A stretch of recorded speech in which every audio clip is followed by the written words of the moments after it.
facility, they follow them up to know how the patient managed in that facility. And then you were not here yesterday, but I'm sure we'll still show a lot of videos. There's adoption of respectful maternity care. This is not something that is, it was not happening at all in Nigeria before in most of the facilities. But with this training, all the health workers you talk to, the women beneficiaries you talk to, they talk about this, respectful maternity care. There's also introduction of screening for mental health and domestic violence. So a principal nursing officer from Oyo State said, I have learned a lot from respectful maternal care because it's not something we always do, but I have learned the significance of giving our patients dignity, the way we treat them. It really matters a lot. Also giving their consent before any procedure, we have to take their consent and not believing that it's mandatory for them to sign it or not. As a doctor, when I was practicing, several times you see patients that have had cesarean section, and you ask them, why did you have this cesarean section? Say, I don't know. I was in labor, and they said I couldn't deliver, so I would just have the cesarean section. So you can see that from, at least this has improved quality of how the health workers now look at the patients that they are managing. Some other facilities too were motivated to repair and purchase equipment. So what is taught in the quality improvement is for them to find a way of solving their own problems on their own.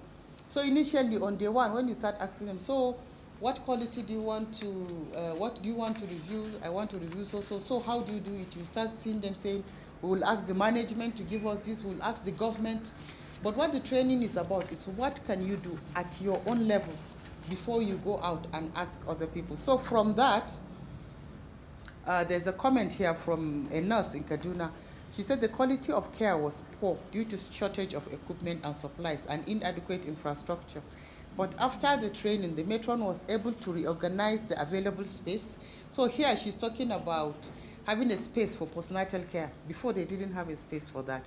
But within the clinic, they were able to organize that and raised funds. We did not go into details on how they did that, to buy blood pressure apparatus and repair some equipment in the facility. And we have seen some going ahead to even fix toilets for patients. You know, patients used to come to the hospital and there was no toilet in antenatal care. It was there, maybe it was spoiled, no water. Some have gone ahead to fix that. So I will look at this result of postnatal care services separately. I will have a combined result for the others. So why I picked this one out specifically is that initially, like in Oyo State, when we did this, when we did the baseline, no woman was tested for hemoglobin in the postnatal care. But at the end, although there's still a lot that we can do, but at least up to 31 women were tested. And then this graph is showing postnatal care for babies. So in Oyo, you can see just look at the okay, yeah, it's a little bit, the maroon, I think the maroon is the baseline, and the blue one, I don't know what color is appearing there, but it's supposed to be blue. The blue one is at end line. You can see the difference. In Kaduna State, you can see it has gone beyond, this is all in percentage. You can see it has gone beyond 100%. I will explain why that is happening. But you can see there is improvement in the postnatal care services. So this is the combined results for Kaduna and Oyo State. So the first one is looking at deliveries at baseline, and look at the number of deliveries in those same health facilities at end line. You can see the increment. TB tests. Before, TB was not really tested. People don't go out of their way. Even if people complain about cough, people don't really go out of their way to have TB tests. So that was introduced. Malaria tests. So now for every visit, a woman is tested for malaria. HIV, because of all the programs, HIV tests were being done already, but at least there's still an improvement. The only thing that there's really been no significant change is antenatal care before 12 weeks. As you can see from the chart, the and there is really not much difference. I will have a little bit of explanation on that. And look at the last one is how many women attended antenatal care, all, Kaduna and Oyo. So you can see the difference there too. There is a huge difference between the number of women that attended at baseline and at end line. So like I said, generally there's improvement in the indicators at the end line compared to the baseline. The only thing that did not really change is ANC before 12 weeks, which is 7.5 at baseline and 7.75 at end line. So why, I just try to think of the reason why. When you look at Nigerian NDHS, this value is 18%. But you know, the NDHS is people going to women and asking them to recall. So when you were pregnant for this baby, how old was the pregnancy when you went to the hospital? So there could be recall bias, most likely. But this is from actual records. We're not just assuming. This is the records we got at the beginning, and this is the records we got now. And from experience, we know that mostly women start going to the hospital when the pregnancy is between 4 to 5 months.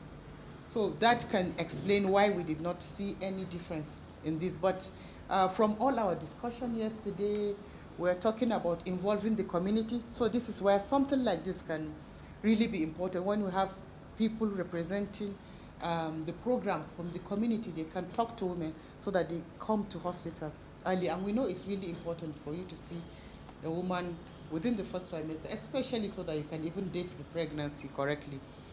And then, sorry, this number is 4 years. And another reason, you know, for some of this, you know, so 4 years, or let's say 3 years has passed between the assessments. So we did baseline in 2020, end line in 2023.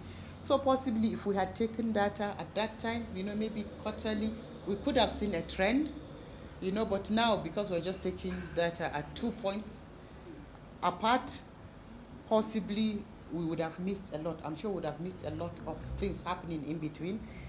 In that time, a lot of staff have been transferred from those facilities, and some have left. We know a lot of people that we have trained have left the country. And then the changing economic situation, I will not say of Nigeria, of the whole world. Everywhere is tough, very tough, maybe tougher in Nigeria than anywhere else, I think, in the world. But things are tough. People are not even able to pay for transport now to come to facilities. So possibly these numbers that we're seeing might even be lower than the actual numbers if we had followed them up. But thank God for the next project, we will have all this embedded from the beginning. So I talked about the postnatal care. So in Oyo State, initially those facilities that we saw, they had no record of postnatal care. It doesn't mean they were not doing it, but they were not recording it. So it was at 0% when we got there. But 31, we had 31% at the end of it. And then in Kaduna, I talked about it being more than 100%. That is because, you know, women that deliver outside the facility come for postnatal care. A lot of women come for antenatal care, but they decide to deliver at home or in other facilities. But usually people come back to government hospitals for immunization for their children.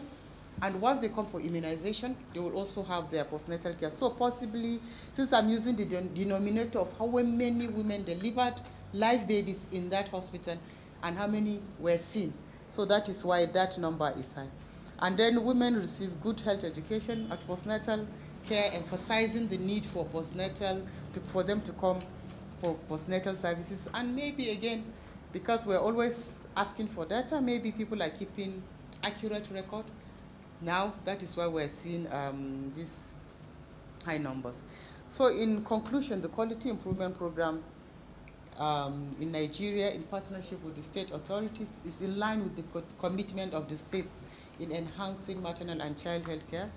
And regular monitoring and evaluation is really crucial to ensure the success of the program and sustainability, because this is the only thing we can tell our funders and then share it with the world. This is what we're doing. This is the difference that we're seeing. And then the insights gained from all this data that we're going to present today will really give us a valuable information that we can use to advocate for more program, and then also discuss it with other stakeholders. Like when we go into the community now, we can start talking to them about some of the things we've found. Thank you very much.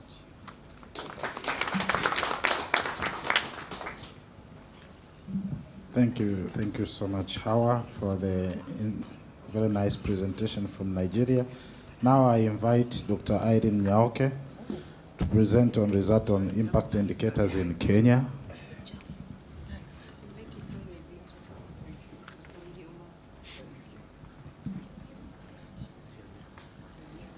Good morning once again. I'll be presenting the results for Kenya.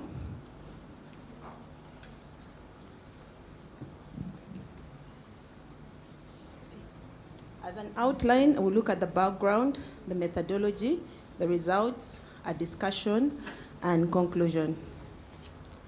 And Uzo has already talked about the background, but specifically for Kenya, the program is being implemented in collaboration with the national MOH and the 3 county health departments of Uasin Gishu, Vihiga, and Garissa, and their representatives are in the house, so they are co-presenting in a way. And also, Kenya has updated guidelines on quality obstetrics and perinatal care. And as you can see, they were updated and launched in 2022. And we also have guidelines on quality of care standards for MNH. Those were also launched in 2021. And this program started in 2020. It started in 2021. So LSTM has been part of the process of developing these guidelines, and the program is aligned to these guidelines. Then also the Kenya Quality Model for Health recommends the standards-based audit as the tool for QI activities, so that's what we are using in this program. The main intervention is capacity building for healthcare providers in ANC and QI methods, and our target is about 304 for ANC and 330 for the QI trainings. We also have a mentorship program where we are targeting to support 30 mentors who have been trained, and these will be able to support 300 healthcare providers within the health facilities. Again, Kenya has guidelines for health facility mentorship, especially in EMOC, and we intend to use the same approach for ANC and PNC. The methods were the same as Uzo has shared, just to specify that the slide is different. The slide is a bit skewed. Wow. I don't know how to change this. But as he helps me, because there are lots of illustrations in the slides. And so for Kenya, we are targeting 61 facilities across the three counties. That's Uasin Gishu, Vihiga, and Garissa. And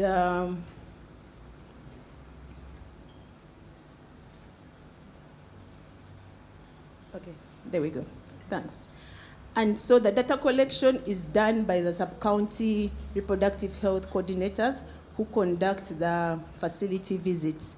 And also to mention, during the analysis, we run statistical tests on the data, and we're able to know whether this is statistically significant or not.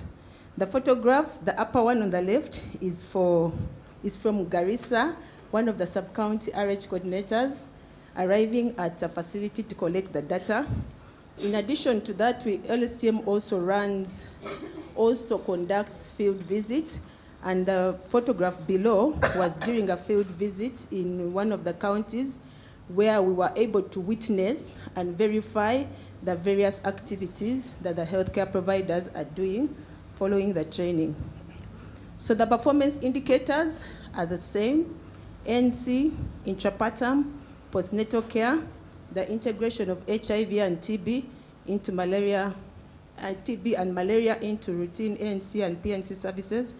And also we looked at the quality improvement teams at the health facilities. That is a mother that we were interviewing at one of the counties during the exit interview, and she provided data that we used for the quarter 2 reports. So for ANC services, we found that the number of visits per month and also the number who was screened during ANC, that is the essential screening, HB, proteinuria, and glucose remained similar. About 12,000 at baseline, and quarter 2 were about 13,000. And the same for essential screening for all the three, 44% at quarter 1 and 55% at quarter 2. However, we are happy to report that there was an increased percentage of mothers who are attending ANC1 visits within 12 weeks. At baseline, we were at 18%, and by quarter 1, we were at 26%. You notice that in quarter 2, we again dropped to 24%, and that is mostly because March to May is a planting season in 2 of our target counties. So we realized that there were slight differences in the number of mothers who accessed services during that period. For intrapartum care, again, the number of mothers who gave birth per month remained similar, around 2,500 at baseline, and a slight increase of 2,700 at quarter 2, but it was not statistically significant. The same with the live births. The proportion or percentage of live births and stillbirths remained similar. So the graph on the right just illustrates, sorry, it may not be so clear, it illustrates that trends in percentage of live births and stillbirths, but specifically it is the fresh stillbirths. In blue is the fresh stillbirths, and in orange it's the macerated stillbirths. So you see at baseline, we had about 2.5 stillbirths compared to the total number of births.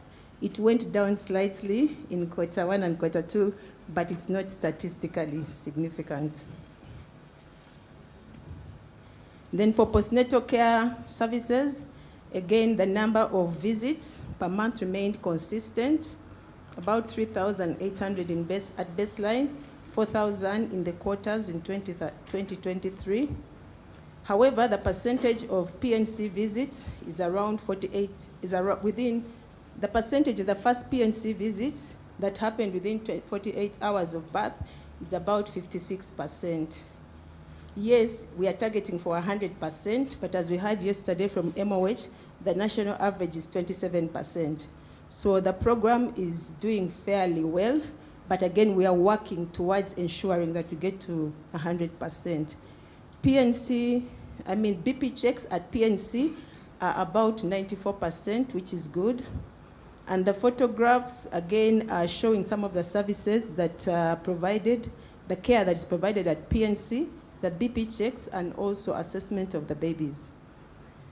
When we compared the births, the number of births per month compared to the number of PNC visits, we see that in the 2 quarters, we're having fewer mothers coming for the PNC visits compared to those who are giving birth in the facilities. Certainly, it's work in progress.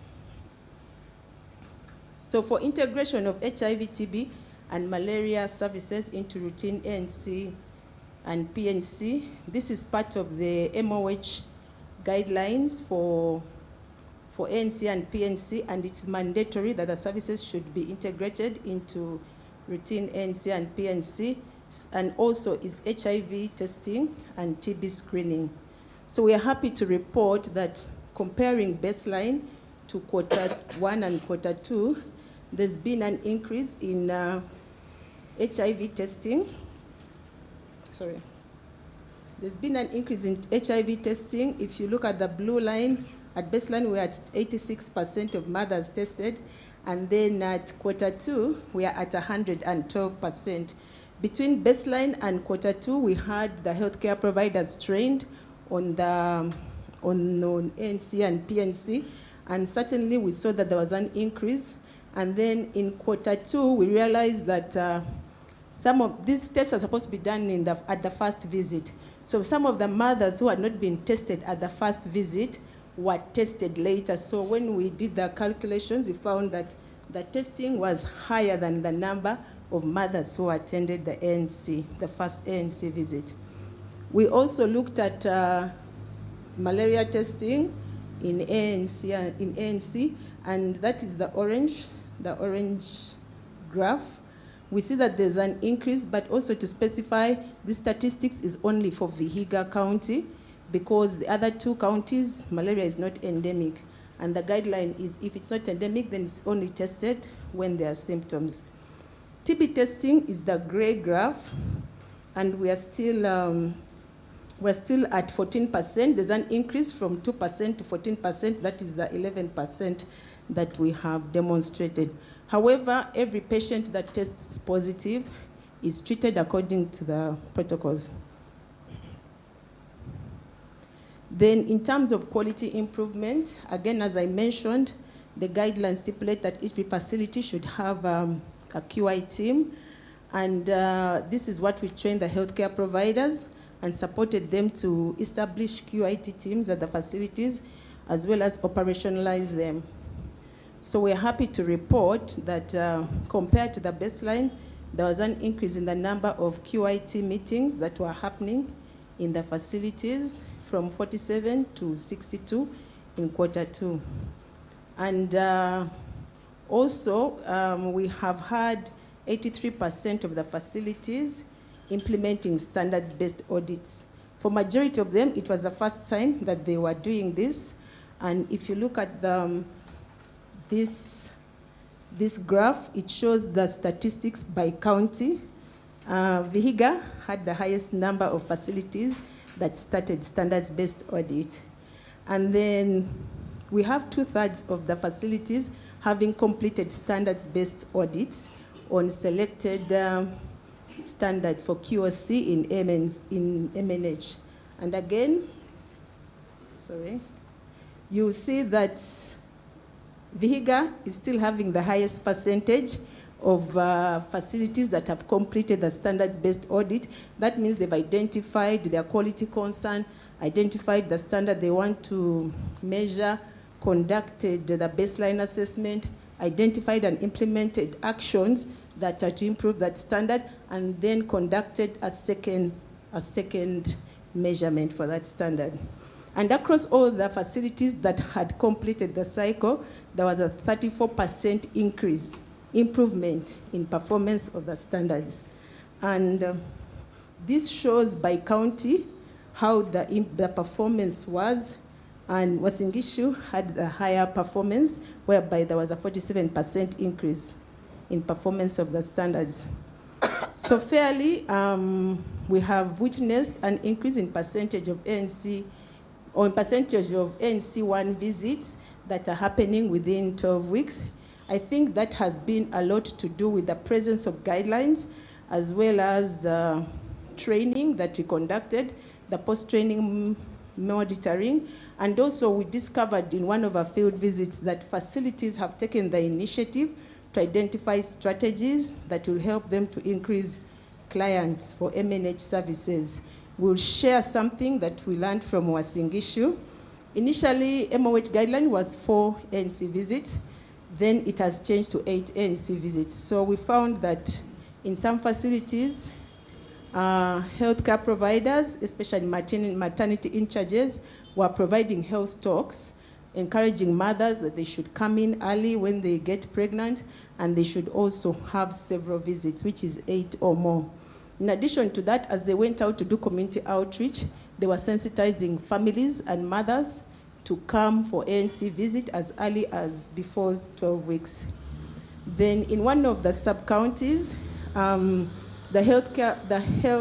community health volunteers have been tasked with actively looking for mothers within the reproductive health, within the reproductive age, who have missed a period. So as they go about their work, if they find a family where there's a mother in the reproductive age, they will ask if she has missed a period. If she has, she's actually referred to the facility for confirmation of pregnancy. When found positive, she's recruited for the first ANC. Then also in the family planning clinics, as and when mothers come to discontinue their family planning methods, if the reason is for their desire to conceive, these mothers are provided with preconception care and advised that when they miss a period, they come to the facility. So that way they've been able to recruit mothers early, and once they start ANC early, then they're able to even meet the 8 ANC contacts and beyond within the pregnancy. Then for PNC clinics, healthcare providers noticed that when mothers came for PNC, they had their babies vaccinated, and soon after vaccination, once they are provided with the once they are provided with the mother and child handbook, they will disappear.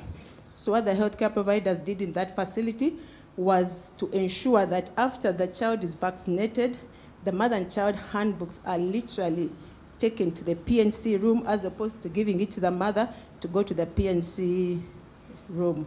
And they noticed that there's been an increase in number of mothers who have accessed PNC care. Then also, part of the results for ANC, the ANC in Q2, as I mentioned, was slightly reduced because of the planting season. The first PNC visits within 48 hours was a challenge. Before, healthcare providers and mothers were not keen, but now, after the training, they are very keen in ensuring and advising the mothers to come back within 48 hours. Essential screening is still a bit low. For example, DP screening is at 14%. Screening for HB, proteinuria, and glucose was also fairly low. The main issues were mostly lack of equipment. LSTM has provided some equipment for HB screening, but there are still major gaps. The other issues are stock out of lab supplies, such that sometimes even you have the hemoq in the facility, they don't have the cuvette. So in a way, sometimes the mothers are missed out. Then also, this program has increased functionality of QIT teams and implementation of standards-based audits, especially at the facility level. This program has also increased awareness and implementation of the guidelines. Much as they were launched at the national level, they had not really trickled down to the facilities.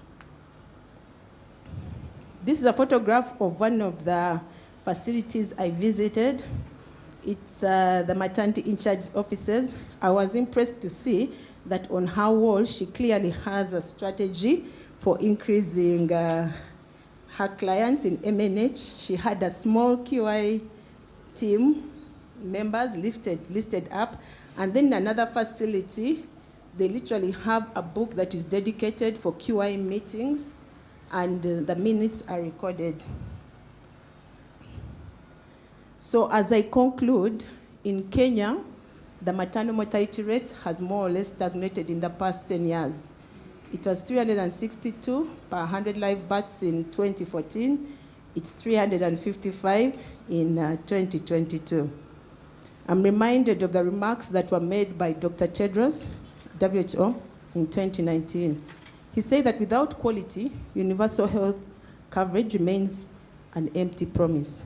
Even with increased access to services, health improvements can remain elusive unless those services are of efficient quality to be effective.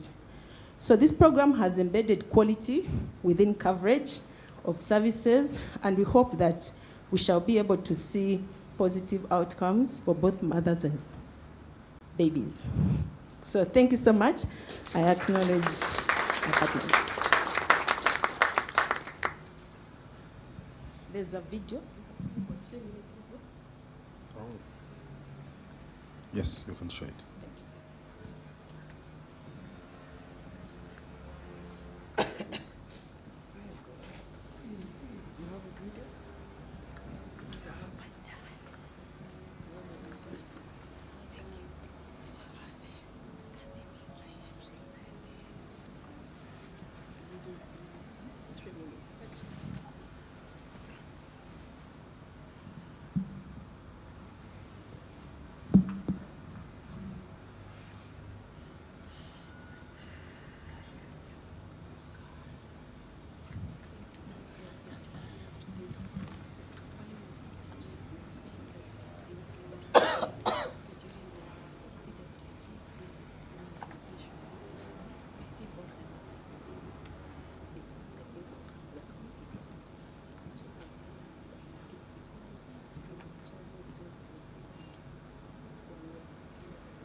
deliberate effort and targeted effort to ensure that the care that is being provided at the health facilities is of quality to save the lives of mothers and babies. The healthcare providers who were trained from the Genilel Health Center, they went back to their facility and immediately constituted a quality improvement team. I would like to invite as much as possible that the more client uses the matter provider. And we are keenly following the HD levels during all the NC conduct. So they undertook the standard test audit, and at the time, only about 33% of the mothers were being screened for anemia, and this was being done by them being referred to another health facility, that is Afrika County Hospital. After about 3 months, the Genilel Health Center was able to report that about 88% of their mothers who are attending antenatal care had been screened for anemia using this effort of them drawing the blood and sending it to Zabo. And this saved the mothers a lot of effort and strains of getting to the hospital, as well as transport costs that they had to incur. There was a time we had a supervision and monitoring, and we found out that there was need to have a machine here. So it was a gap, and it affected our mothers. We had to monitor these mothers for anemia. Our story was highlighted by LSTM and the partners. It was just a story that was going wrong. I understand there was a donor that came in and said, now I can take over and see how we can help this facility. And we were able to get the machine through our county lab coordinator who was conducted. Since acquiring the new machine, we are doing our work efficiently. Estimately, we are doing more than 10 clients because at least every day we have 4 clients. We are doing from Monday to Friday. Cumulatively around 50 clients per week. I want to share my great appreciation to LSTM for training us, mentoring us, and also equipping us with that machine. We are very much appreciated. And we are praying that in future we continue empowering us.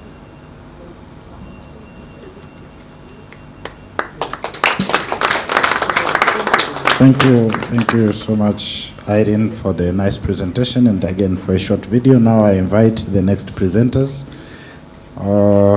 We hear from Mwajuma Mdoe from Tanzania, and then later on Salma Abdul Mahmoud from Zanzibar.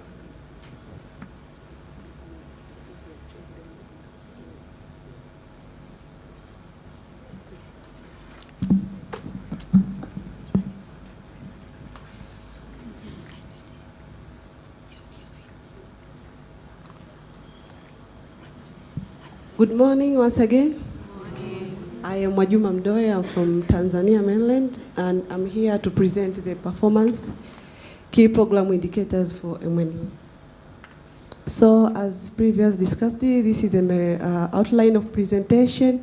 The methodology has been well presented by Uzo. The methodology has been well presented by Uzo. So we have, in mainland, we have 20 facilities, and the baseline was done in October 2022. So indicators are the ANC attendance and services plus postnatal care, the birth, the live birth, still birth, and macerated, maternal and newborn deaths, integrated HIV, TB, malaria, and the QI activities.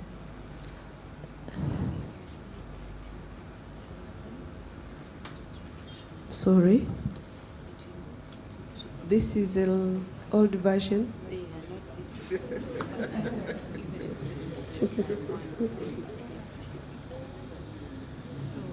I'm sorry.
So we can have some changes. The person for Zanzibar can come and present, then Tanzania mainland will come next after this. Okay, thank you so much. Now, Salma, welcome for the presentation.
No, I'm just thinking of my mind. My only concern is it's not cleanliness. What is it? We have sinks and hand washing. In the same area where it is 6 weeks. No, that the PMC happens 6 weeks or 2 weeks or 48 hours. However, the vaccines in the child welfare clinic. So when she comes at 6 weeks, she will receive BCG. At 6 weeks, they get the pentavalent. Yes, but that one. Good afternoon, everybody. My name is Dr. Salma Abdi Mahmoud from Zanzibar. I'll be presenting performance and monitoring evaluation indicators. Zanzibar, we've been implementing this project almost for 1 year now, and is dealing with the quality improvement of integrated HIV, TB, and malaria services during antenatal and postnatal care. And this is my outline. We are going to see the methodology, resultant discussion, challenges, and recommendation. To start with, the baseline assessment was conducted in July 2022 in 10 healthcare facilities in Zanzibar. Monitoring and evaluation began in 2 quarters. The quarter 1 started in January to March, and quarter 2 started in April to June 2023. The data collected using digital, and the indicators were ANC attendance and services, PNC attendance and services, delivery, maternal newborn death, integrated service of HIV, TB, and malaria, and the quality improvement activities. To start with the ANC visit, we can see from our baseline survey, we had a total of 2,463 women. Out of them, 741 had their first ANC visit, which is equal to 30%. And we moved to quarter 1, we had a total of 3,317 women. Out of them, 996 attended first ANC, which make up to a total of 29%. And in quarter 2, we have 2,950 women.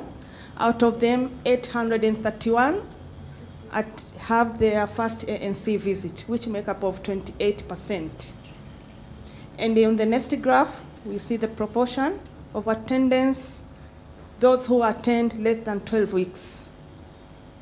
So when you look on the baseline survey, we had 14% out of 2,463 reported women, they have their first ANC visit less than 12 weeks. And in quarter 1, we had 20% of 3,317 reported women also have their first ANC visits less than 12 weeks. And lastly, in quarter 2, we had 21% out of 2,950 women. So we can see it's a big trend. The trend line is going up, though it's not much, but we are catching up. So moving to the ANC services. In ANC services, we are going to check on the laboratory investigation, which we are doing during antenatal visit. The first the proteinuria, HB, and the blood glucose together, and the middle one malaria, and the last one HIV. So from the first graph, from the baseline, unfortunately, we didn't get any data to compare with. So we just go straight to the quarter 1, which we had 57% out of 2,088 women reported had the test. And in quarter 2, it came up to 64% out of 1,988 women reported. Moving to malaria. Malaria in baseline, we have 20% of them reported out of 804 women. They had their testes. And in quarter 1, 25% of 672 women had their test. And in quarter 2, 23% of 63 women reported to have the test. I just want to make a highlight here. In Zanzibar, malaria, we only test when the woman is asymptomatic. So we don't regularly test. So it's only when she's asymptomatic. As we reduce the prevalence of malaria for a long time. And yeah, it's like that. Symptomatic, sorry, when she says symptomatic, not asymptomatic. Sorry. For the last graph, we can see it shows malaria from the baseline, 35% out of 903 reported women have their testes. And in quarter 1, 30% out of 2,997 had the test.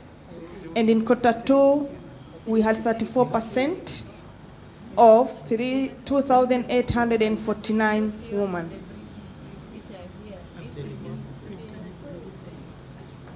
Now let us move to postnatal care visit. We start with the baseline survey. We had a total 1,010 women reported.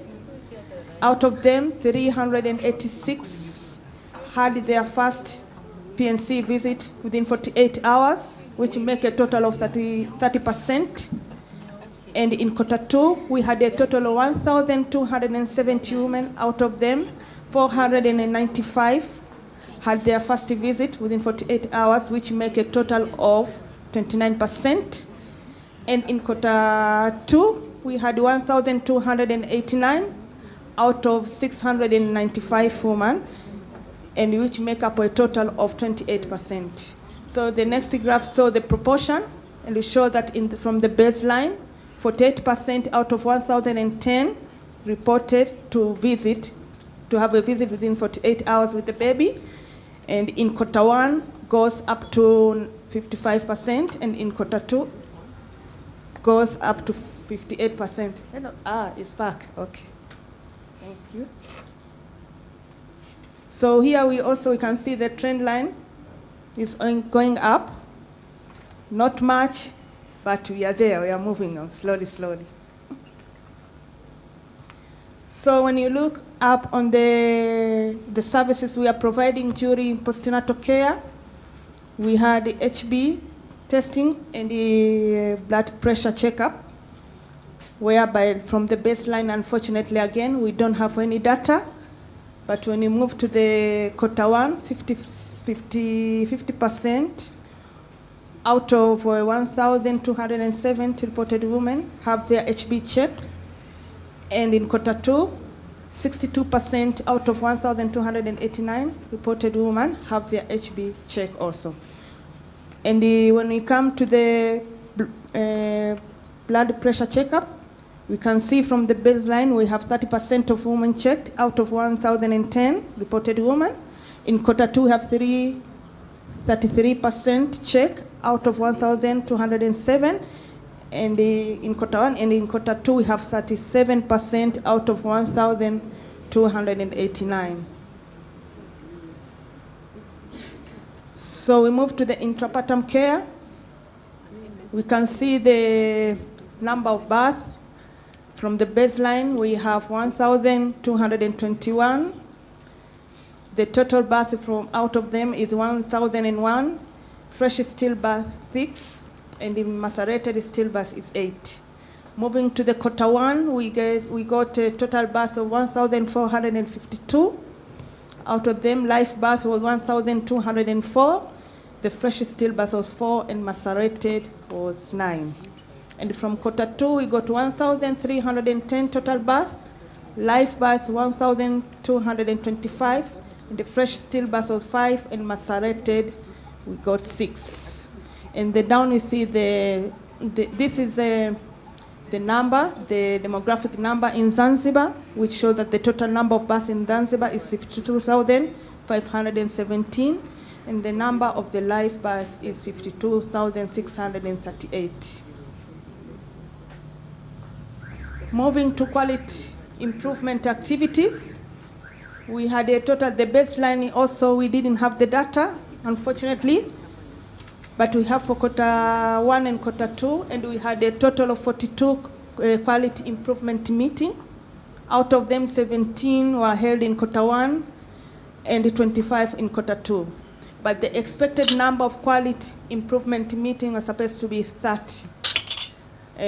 So if you see the indicator, we didn't reach, but you can see the trend line is we are moving.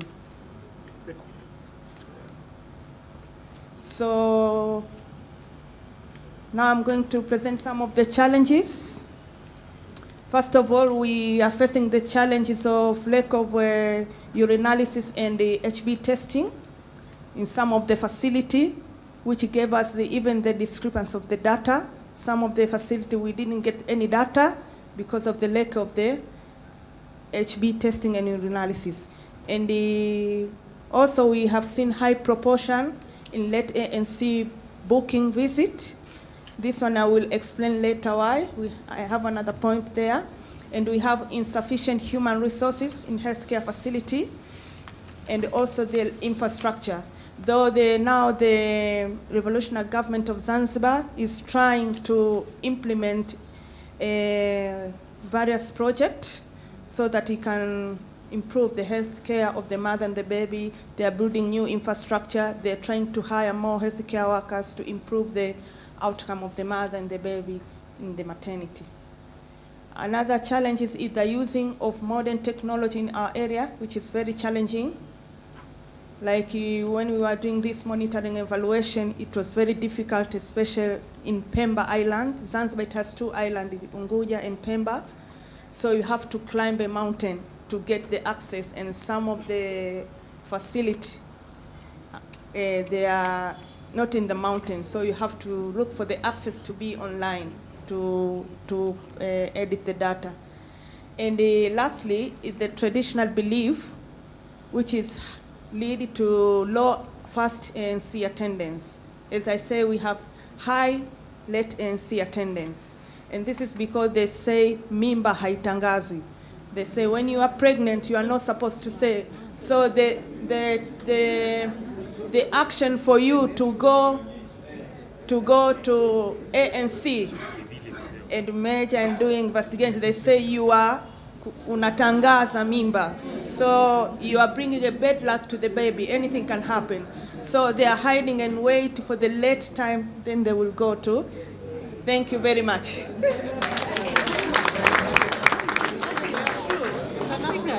Thank you. Thank you, Salma.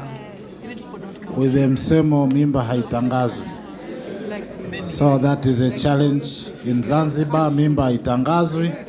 How do we encounter that? Now I welcome Mwajuma from Tanzania mainland to proceed.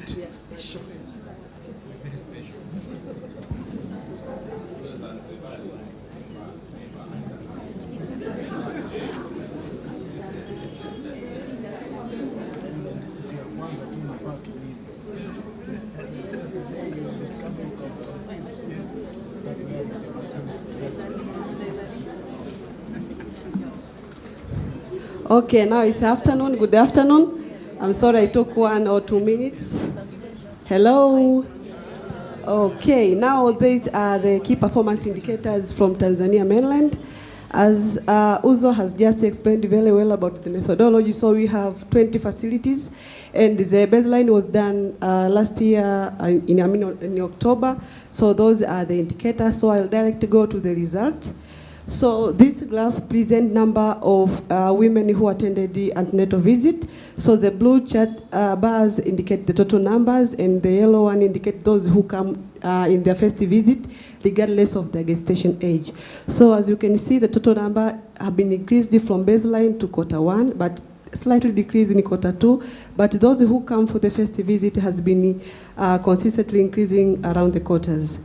Also, those who come at the first visit before 12 weeks have been slightly decreased, because during baseline it was 40%, but in Q1 and Q2 is 39%. Probably it's because of mimba itangazwi, we don't know. Yeah. Also, coming to the NCC services, those who were checked for their BP, HB, and proteinuria, we don't have the baseline data. But in the Q1, there's 66%, but Q2, 69%. So we have a little bit increase. So we just compare between quarters, because we don't have the baseline. And those who were screened for HIV, the prevalence has increased from 70 to 86. And malaria, the same, we had 29 on baseline, but Q1, 34, and Q2, 38. Now coming to intrapartum cares, total number of delivery also have been increased throughout the quarters, the live birth the same, but in the fresh stillbirth has slightly decreased. Here we failed to get the proportion because the numbers are too small. So if you get the proportion, it's almost 0.00, but at least you can appreciate from the graph that the number keep on decreasing. But in macerated, slightly increased. Now in any postnatal care visit, number of those who attended has been increased comparing to the baseline Q1 and Q2, and the services also that were offered in 48 hours So we don't have the baseline data, but we have the data for quarter 1 and quarter 2, and it shows the increase in proportion of mothers who have been checked within 48 hours after childbirth. And this, comparing to Tanzania Demographic and Health Survey, it is 53, so we are above the data of TDHS. And those who have been checked HB and blood pressure during the quarters, numbers have been increased from, starting with blood pressure, from baseline to quarter 1 up to quarter 2. But for HB, we don't have the baseline data, but we can appreciate from the graph that the proportion has been increased throughout the quarters. Then the QI activities in the baseline, we didn't have any QI meeting held. We have 20 facilities. At least they should have 1 meeting per month. So plus 20, and in those 3 quarters, 6 months, at least we had maximum of 60. But still, we have 34 in quarter 1 and 45 in quarter 2. So we didn't reach the target yet, but we are about to. At least we have numbers from 0 in baseline. In discussion, number of mothers attending antenatal before 12 weeks is still low. Although yes, we are slightly above the TDHS, but it's still low because it's 37 in Tanzania Demographic Survey, and we are 39 to 40 in this project. So we really need to work hard because women has to be calm when being screened if they have any complication, and we know the all importance of those coming early before 12 weeks. ANC services and PNC services have been increased, and total of life births, as I've said, they have been increased. They were slightly increased in macerated birth throughout. So conclusively, as we have seen, this program helps to increase qualities. Numbers are really increasing through the quarters. Except in some few variables, but we are hoping, because it's not a summative evaluation, just the formative one, we are assuming at the end maybe of the year we could have very good output. So quality is never an accident. It's always the result of high intention, sincere effort, intelligent, direct, and skillful execution. It presents a wide choice of many alternatives. Thank you very much. Before you go, Mwajuma, you have not responded. Member Haitangazo in mainland. We just wear the maternity dress in the day we have tested positive. Is that good? Thank you so much, Mwajuma, for the presentation in Tanzania mainland. Now I welcome the presentation from Togo.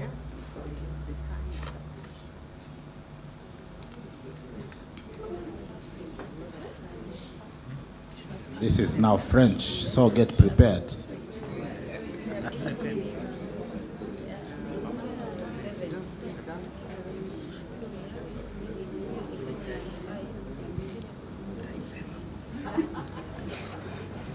Bonjour. Now you have to speak French. Okay. Je suis Dodi Kanke. Suivi évaluation du projet d'amélioration de la qualité des services intégrés traitant du VIH, la tuberculose et le paludisme dans les établissements de soins prénataux et postnataux. Je viens de l'Université de Lomé. Je vais vous présenter les résultats des indicateurs d'impact du projet au cours de cette 3e phase.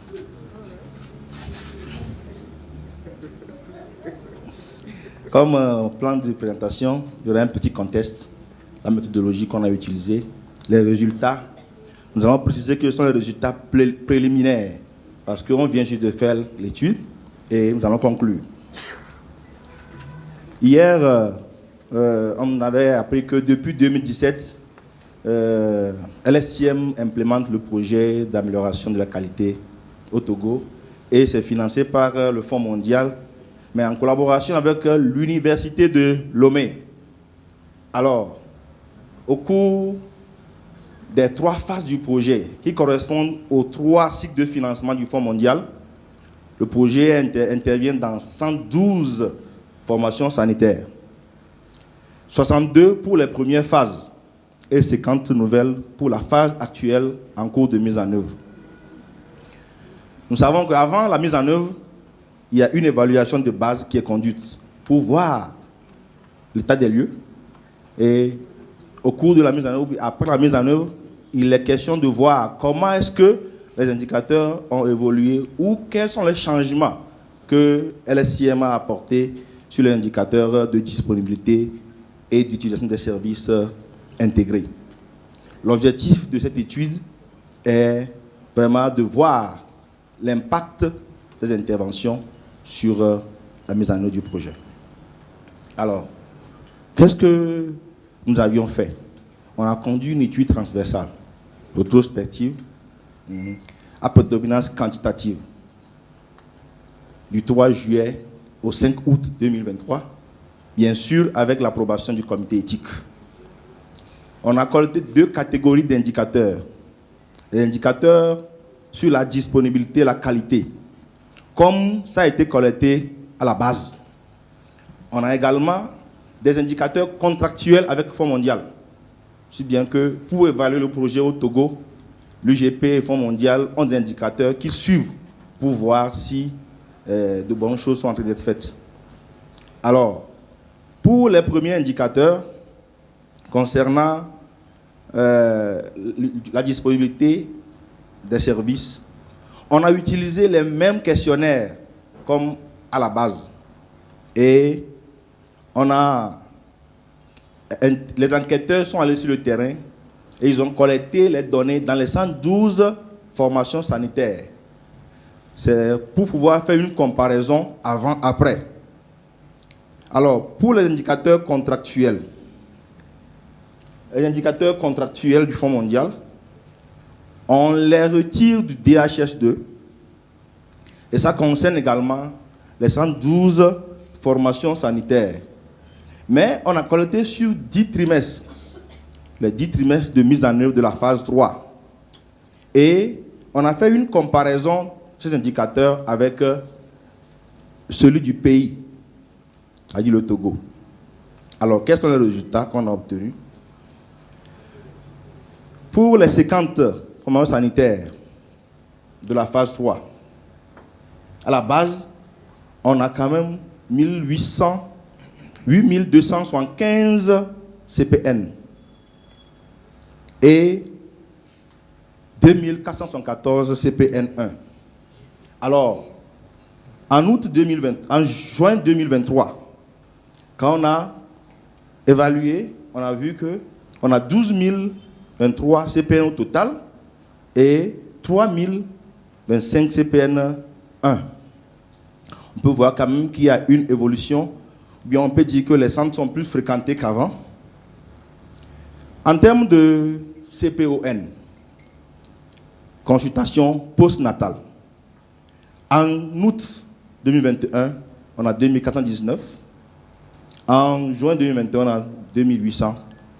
On peut remarquer qu'aujourd'hui, grâce à la mise en œuvre du projet, les femmes sont suivies après l'accouchement. Pour les services intégrés, le dépistage du VIH, la tuberculose, la syphilis et le paludisme, nous allons voir que en août 2021, 2341 femmes ont été testées pour le VIH, 95% des femmes qu'on a vues en haut. Alors qu'ici, on a 100% des femmes en CP1 qui sont testées pour le paludisme. Il faut préciser que la tuberculose n'était pas dans la routine lors des CPN en 2021, mais en 2023, en juin, on a vu qu'il y a quand même des femmes suspectes. Les femmes qui présentent des symptômes de tuberculose ont été testées. Et parmi eux, 2 sont positifs et référés pour le traitement. Le dépistage de la syphilis commence par évoluer aussi. Sur les femmes reçues en CPN au total, il y avait 1830, il y avait 15% dépistés et maintenant on a 21% dépistés. Pour les services d'accouchement, en août 2021, nous avons 2812 accouchements avec 2783 naissances vivantes. Et en 2023, juin, nous avons 3800 et 3727 naissances vivantes. Mais il faut préciser, il faut faire la nuance. Les décès maternels, on a 8 décès maternels. Et sont concentrés dans les centres tertiaires, c'est-à-dire les CHR et CHU. Les fonds sanitaires primaires et secondaires ont un décès, alors que les CHU et CHR, les tertiaires ont eu 7. Il est vrai, l'accouchement a augmenté, mais on a également des soucis qui sont liés aux problèmes de référence et contre-référence. Une femme qui est référée de l'USP primaire pour le tertiaire, peut-être le déplacement, elle n'est pas arrivée à temps et les soucis sont là. Alors, par rapport aux activités de qualité, on va prendre les 112. Les 112 fonds sanitaires, les 62 de la première phase et les 50 de la troisième phase. On a vu que les 111, les 112 ont un comité qualité. Alors, sur les 111, les 112, 87 seulement sont fonctionnels. Parce que les 112 ont commencé en 2017 et aujourd'hui, il y a quand même certains qui sont plus fonctionnels du fait que le personnel est muté. Les mutations du personnel, les affectations du personnel ont fait que certains comités sont tombés en veilleuse. Les 85 des 112 pratiquent quand même l'audit basé sur les normes. Alors, nous allons présenter maintenant les indicateurs contractuels avec l'UGP, le Fonds mondial. Comme on l'avait dit avant, ces indicateurs, nous avons pour les 10 trimestres de la phase 3, 10 trimestres de cette phase 3, voilà ce que les 62 fonds sanitaires ont produit. Nous allons voir que le nombre de femmes testées pour le VIH est 100% dans le 62, 96% dans le 50, mais les deux réunis, 112, on a 98%. Maintenant, comparé au Togo, comparé au pays, on a vu que la moyenne des trimestres d'indicateurs des 112 est largement supérieure à celui du pays, avec tous les fonds sanitaires réunis, 1296 fonds sanitaires, et même comparé au Togo, 100, les 112, nous avons 94%. Il faut préciser ici, le pourcentage des femmes dépistées ou bien ayant reçu au moins 3 doses de TPI, on a 64,5% contre 60,8% et 59,1%. Pour les femmes, on va nuancer aussi, les femmes qui ont fait leur CPN avant 12 semaines. Le projet, les 112 centres ont fait 21,6%. Comparé au pays, on a 21,9% et 22%. Ça, tout à l'heure, notre collègue du Nigeria a précisé, ça c'est l'entrée. Donc, dès que les femmes n'arrivent pas, on ne peut pas les suivre. Ça c'est la porte d'entrée, donc la première utilisation. Quand bien même elle est inférieure au pays, elle est proche de ce qu'il y a ici. Ce qui veut dire que les activités ont permis à ce qu'il y ait une prise de conscience dans la communauté. Permet que les gens commencent par venir à la CPN très tôt. Ok. Pour finir, nous pouvons dire que ce ne sont que des résultats préliminaires. D'autres analyses plus approfondies sont en train d'être menées. La base est en train d'être traitée. Mais il y a un constat que la disponibilité des services et la qualité commencent par être améliorées. L'audit basé sur les normes est implémenté dans la plupart des fonds sanitaires. Le dépistage de la tuberculose et des autres signes de danger commence par être dans la routine. On aurait voulu faire une étude exposée, non exposée, pour voir vraiment l'impact de l'intervention de LSTM au Togo, mais compte tenu des insuffisances de moyens, on n'a pas pu faire ça. Les systèmes de référence contre référence sont améliorés pour réduire les morties naissances. Les leçons apprises au cours de ces 3 phases nous permettront quand même de considérer et de revoir les activités des prochaines phases. Le changement d'approche qualité comme on a dit hier au Togo, va nous amener à monitorer d'autres indicateurs de qualité. Je vous remercie pour votre attention. Asante.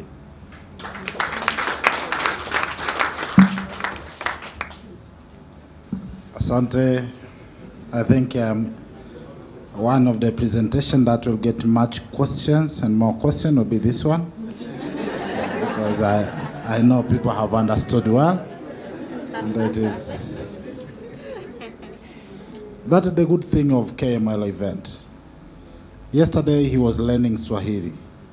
He has catched 2 words, mama and toto. So he has been pronouncing all the time, mama and toto. So I hope who are not French speaking, we have some words that we have taken from him. I have taken just his name, Dodzi Ganke.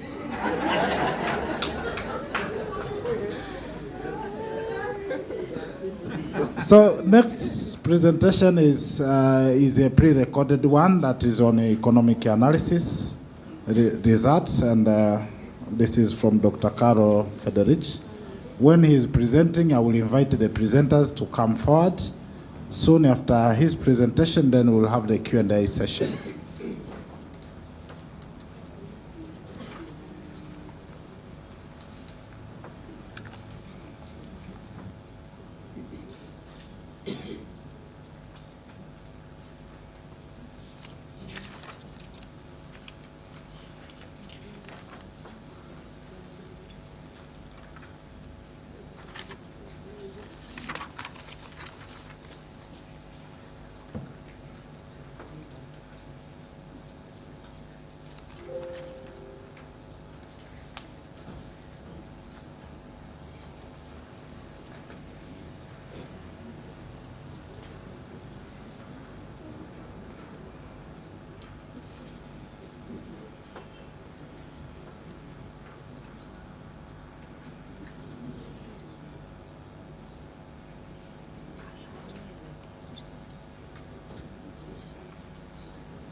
So while we are setting out the presentation now, let me invite the presenters to come forward for a Q&A, and then when it is ready, we will listen to the presentation from Federici.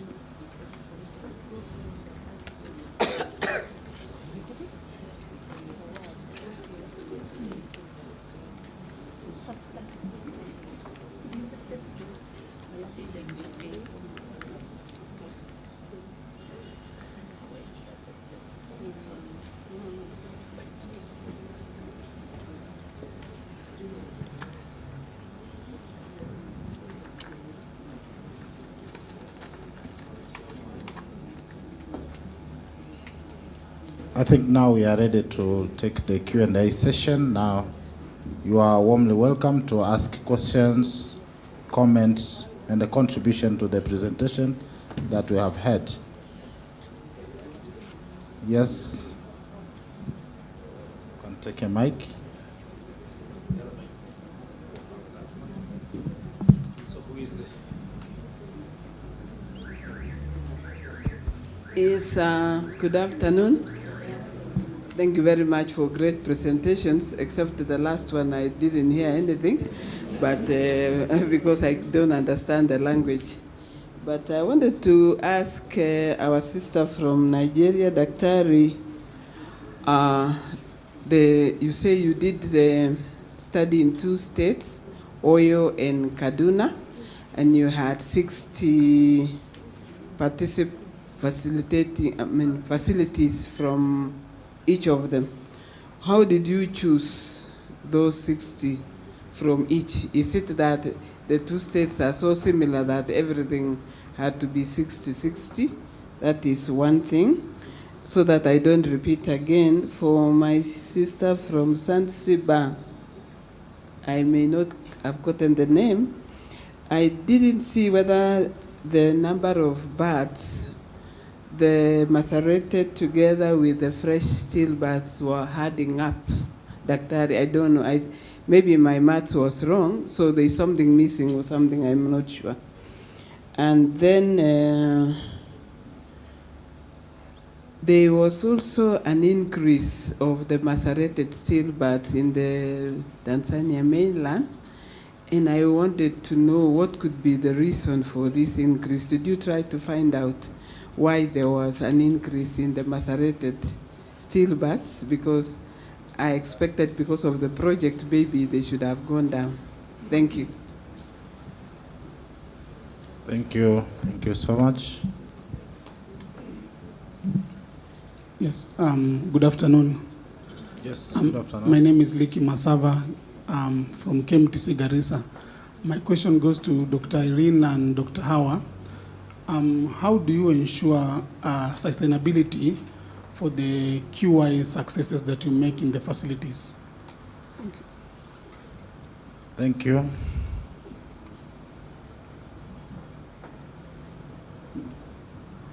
Thank you. My question goes to the presenters from Tanzania and Zanzibar. I noted that you did not have data for some bit of baseline. Does it mean that there is no recording that has been going on before the initiation of this program?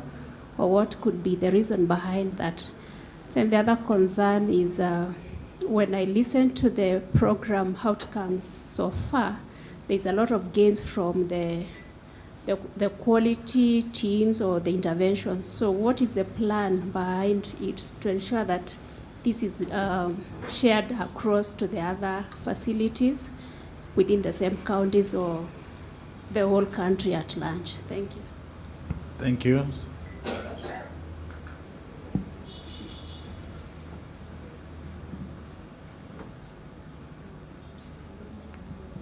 Yeah, thank you so much. Yeah, I had 5 questions on our presenter from Togo. But most of them have been asked. So I'll just summarize with one question. Yeah, how will you explain the improved uptake, the factors associated with the improved uptake for the interventions during antenatal care, that is malaria, TB, and also HIV? And just the factors associated. So that is the only one which I think you landed. The rest of the 4 were addressed by other. Now the second question is cross-cutting to all presenters. I don't know will answer. But we are talking about quality improvement, but presenting quantities. So are we actually measuring quality? Because quality from women's perspective, is it also defined as per the indicators that we are having here? So by looking at that, are we really improving quality or we are improving quantity? Thank you. Thank you. Thank you so much. I think no more questions. Now I can allow the presenters to respond. We start from Togo, going to Nigeria. I'm not sure if the communication is clear. Marriott, if you can help on that.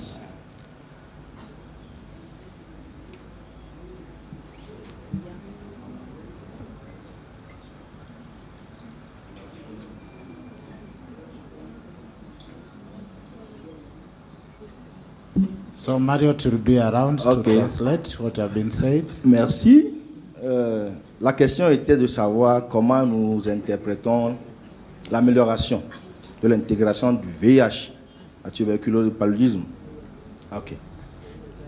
Tout d'abord, si on prend le paludisme, on a vu que le nombre dépistés à la CPN était élevé. Mais quand on voit maintenant, avec la qualité, c'est les femmes suspectes, celles qui ont des symptômes. Donc on va plus spécifiquement vers celles qui ont besoin du dépistage pour le faire. On ne dépiste plus tout le monde, mais c'est celle qui a besoin du dépistage qui est concernée. Si on prend le VIH, ou le VIH, avant, les femmes ne sont pas systématiquement dépistées à la CPN à la première consultation prénatale. Donc, maintenant, toutes les femmes qui rentrent à la première consultation prénatale sont dépistées. C'est ce qui fait qu'il y a une amélioration. Je crois que Marion peut bien traduire ça. Yes, I'm going to translate. So he said that concerning malaria, before the project, they just test like randomly some women for malaria, but now with the quality improvement, they just test only symptomatic women. So it allows us to better treat women and to avoid like to test randomly some women for that. And for HIV, he said that before they were not testing at all women for HIV, so now women are systematically tested for HIV. So this is because they got a lot, like 5 years of training concerning quality improvement for INCPNC. So that's why they just improve the way they treat women, and they just don't do things randomly anymore. Like it's most targeting on women that needs to be treated and to be tested. Thank you, Marriott. And although before you translate, I was seeing the one who asked the question was nodding his head. That means he was understanding well. So next to Nigeria.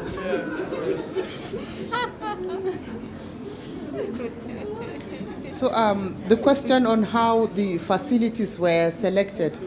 Yeah, so as you know, the project depends on where the donors want you to go. So they selected Kaduna and Oyo State, and in each state we have local government areas, which are like counties here.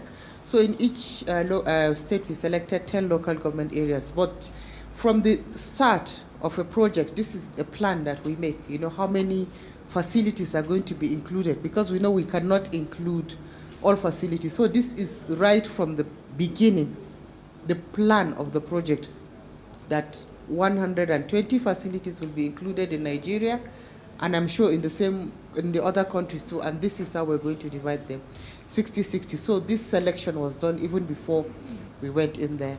Yesterday you were not here, but like in Kaduna State, they have more than 2,000 facilities, in Oyo State almost 2,000. And then how to sustain the QI that we've already started. So yesterday we did make some presentations.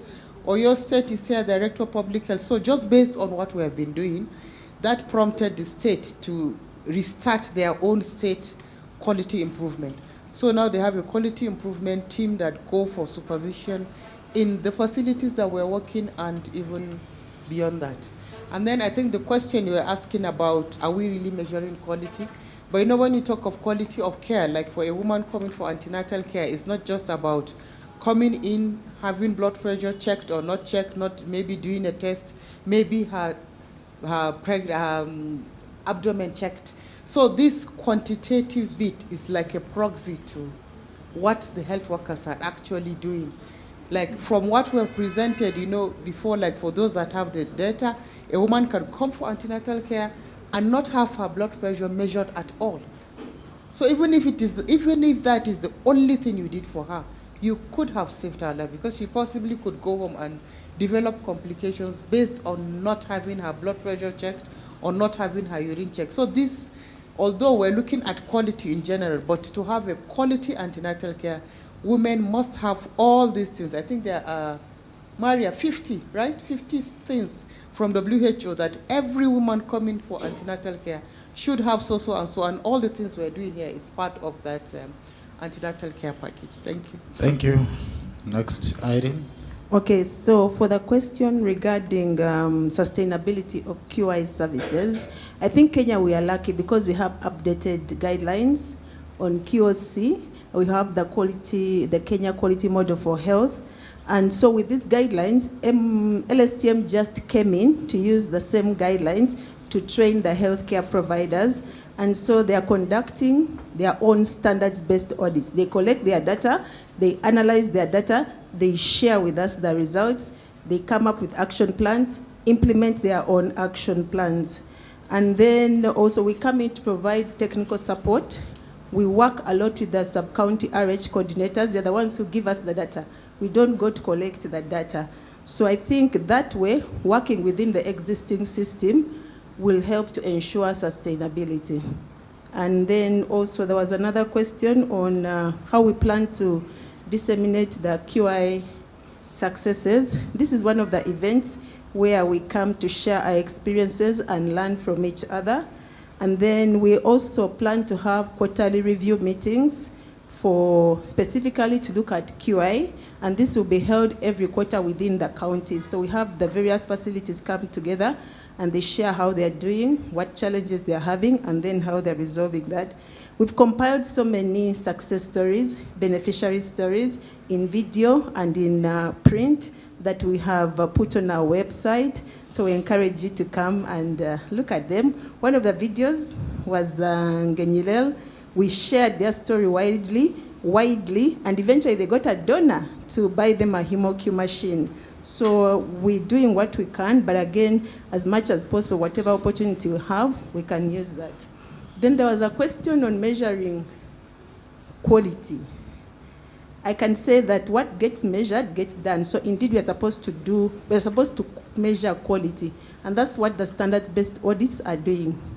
Each facility selects their own quality challenges, and then they use the standards-based audit to assess their performance against the standard, and that is how they're able to measure their improvement. I don't know if that's clear. So the fact that we are using the same tool, but using individualized standards selected by the facilities based on their needs. So I think we're able to see improvement in quality. Thank you. Okay. My first question was why the number of macerated still base has increased.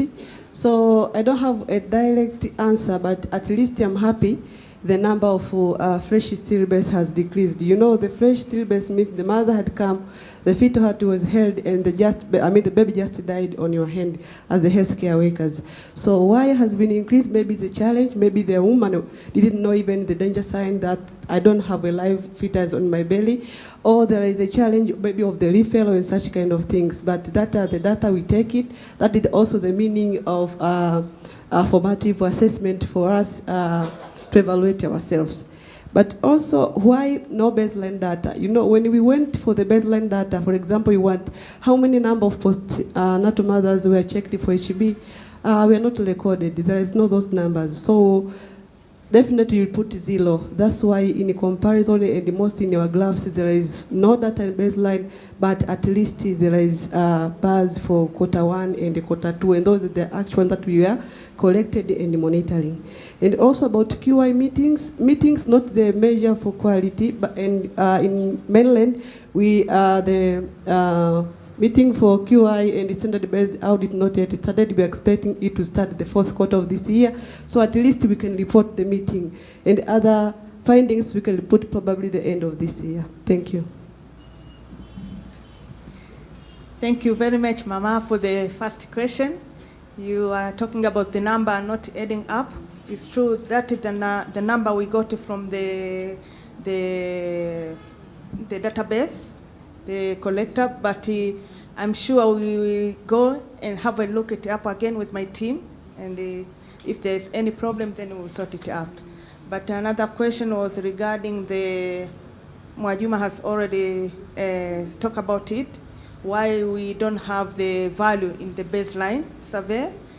Actually, you see we have in quarter 1, in quarter 2, we got the value, and because we donate some of the equipment after did baseline survey, like BP machine, HemoQ, ultrasonographer is there. So that's why we were able to get those data for Q1 and Q2. But from the baseline, some of the data in some of the healthcare facility, they don't have those equipment. That's why we don't have the record at all. Thank you. Maria, you wanted to say something? We are winding up.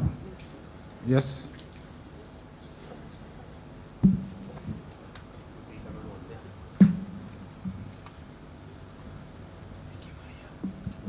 Thank you for your good presentations. This is really not a question, but a comment and a response to what Benson asked. You asked a very important question, as into why they are using the percentages as a measure for quality. Yeah, so I would love to respond to your comment. I can see maybe they all forgot that. Part of the project implementation is training for the healthcare personnel on the standards of care and the guidelines for WHO, and also training for quality improvement, and also standard-based audits. So we expect that through this training, the quality of the care that is being given at these health facilities is going to improve.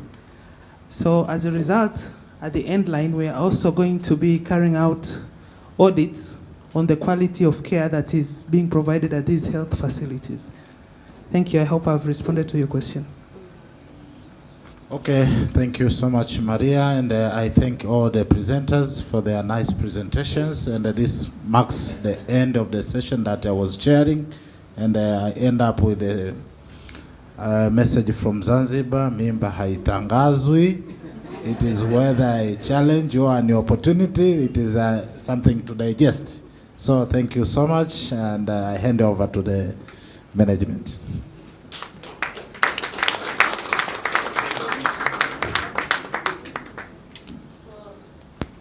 Very interesting indeed, and quite informative, as I always say, and very diverse. So I'm sure we are learning a lot, and we will have opportunities to discuss. So I am sorry for we are a bit behind the time, and there will be an opportunity for the pre-recorded one for us to listen to that.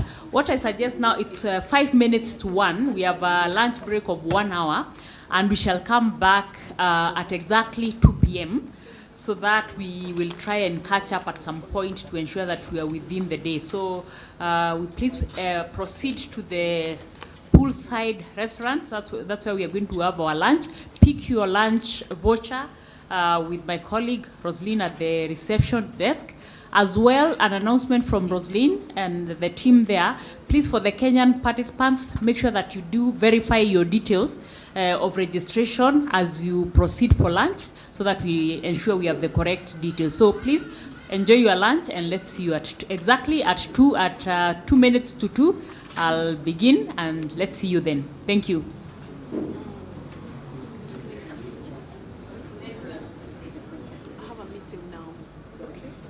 Online? Yeah. Teams. Okay.